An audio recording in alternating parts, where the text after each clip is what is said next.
अतः यथोचित शास्त्रोक्त मार्ग से इसकी आराधना अथवा सेवा करनी चाहिए। यह भवबंधन रूपी रोग का नाश करने वाली है। भगवान शिव की कथा को सुनकर फिर अपने हृदय में उसका मनन एवं निधिध्यासन करना चाहिए। इससे पूर्णतया चित्त शुद्धि हो जाती है। चित्त शुद्धि होने से महेश्वर की भक्ति अपने दोनों पुत्रों ज्ञान और वैराग्य के साथ निश्चय ही प्रकट होती है। तत्पश्चात महेश्वर के अनुग्रह से दिव्य मुक्ति प्राप्त होती है, इसमें संशय नहीं है। जो मुक्ति से वंचित है उसे पशु समझना चाहिए, क्योंकि उसका चित्त माया के बंधन में आसक्त है। वह निश्चय ही संसार बंधन से मुक्त नहीं हो पाता। ब्राह्मण पत्नी, इसलिए तुम विषयों से मन को हटा लो और भक्ति भाव से भगवान शंकर की इस परम पावन कथा को सुनो।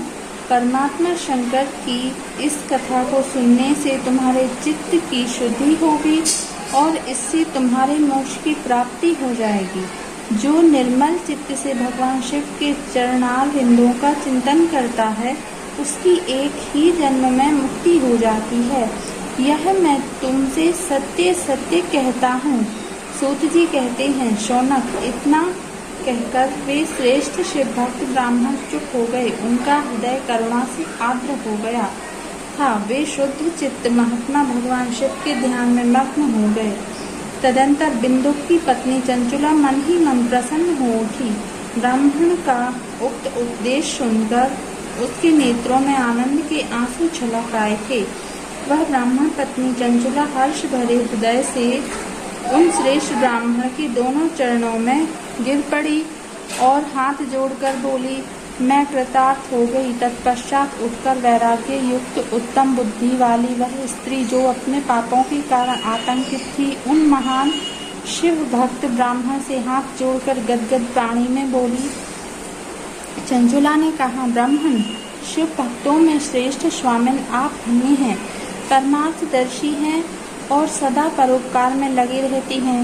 इसलिए श्रेष्ठ साधु पुरुषों में प्रशंसा के योग्य हैं। साधु, मैं नरक के समुद्र में गिर रही हूँ, आप मेरा उद्धार कीजिए, उद्धार कीजिए। पौराणिक अर्थ तत्व से संपन्न जिस सुंदर शिव पुराण की कथा को सुनकर मेरे मन में संपूर्ण विषयों से वैराग्य उत्पन्न हो गया, उसी इस शिव पुराण को सुनने के लिए इस समय मेरे मन में बड़ी श्रद्धा हो रही है। सूत जी कहते हैं, ऐसा कहकर हाथ जोड़कर उनका अनुग्रह पाकर चंचुला उस शिव पुराण की कथा को सुनने की इच्छा मन में लिए उन ब्राह्मण देवता की सेवा में तत्पर हो वहाँ रहने लगी। तदंतर शिव भक्तों में श्रेष्ठ और शुद्ध बुद्धि वाली उन ब्राह्मण देव ने उसी स्थान पर उस स्त्री को शिव पुराण की उत्तम कथा सुनाई।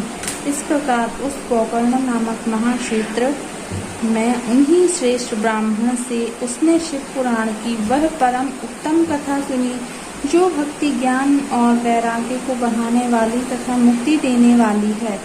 उस परम उत्तम कथा को सुनकर वह ब्राह्मण पत्नी अत्यंत कृतार्थ हो गई। उसका चित्त शीघ्र ही शुद्ध हो गया। फिर भगवान शिव के अनुग्रह से उसके हृदय में शिव के सगुण रूप का चिंतन। चंचुला की प्रार्थना से ब्राह्मण का उसे पूरा शिव पुराण सुनाना और समय अनुसार शरीर छोड़कर शिवलोक में जा चंचुला का पार्वती जी की सखी एवं सुखी होना। ब्राह्मण बोले, नारी सौभाग्य की बात है कि भगवान शंकर की कृपा से शिव पुराण की इस वैराग्य युक्त कथा को सुनकर तुम्हें समय पर चेत हो गया हूँ। ब्राह्मण पत्नी, तुम डरो मत, भगवान शिव की शरण में जाओ। शिव की कृपा से सारा पाप तत्काल नष्ट हो जाता है। मैं तुमसे भगवान शिव की कीर्ति कथा से युक्त उस परम वस्तु का वर्णन करूंगा, जिससे तुम्हें सदा सुख देने वाली उत्तम गति प्राप्त होगी। शिव की उत्तम कथा सुनने से ही तुम्हारी बुद्धि इस तरह पश्चाताप से युक्त एवं शुद्ध हो गई है। साथ ही तुम्हारे मन में विषयों के प्रति वैराग्य हो गया है। पश्चाताप ही पाप करने वाले पापियों के लिए सबसे बड़ा प्रायश्चित है। सत्य पुरुषों ने सबके लिए पश्चाताप को ही समस्त पापों का शोधक बताया है।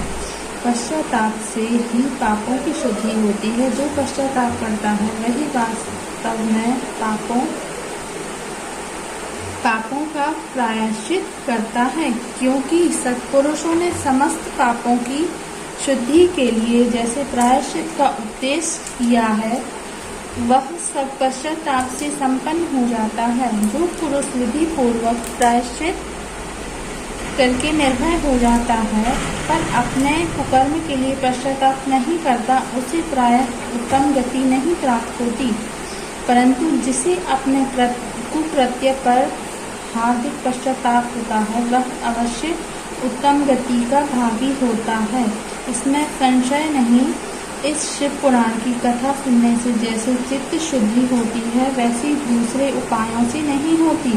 जैसे दर्पण साफ करने पर निर्मल हो जाता है, उसी प्रकार इस शिव पुराण की कथा से चित्त अत्यंत शुद्ध हो जाता है। इसमें संशय नहीं है। मनुष्यों के शुद्ध चित्त में जगदम्बा पार्वती सहित भगवान शिव विराजमान रहते हैं। इससे वह विशुद्ध आत्मा पुरुष श्री सांब सदाशिव के पद को प्राप्त होता है। इस उत्तम कथा का श्रवण समस्त मनुष्यों के लिए कल्याण का बीज है।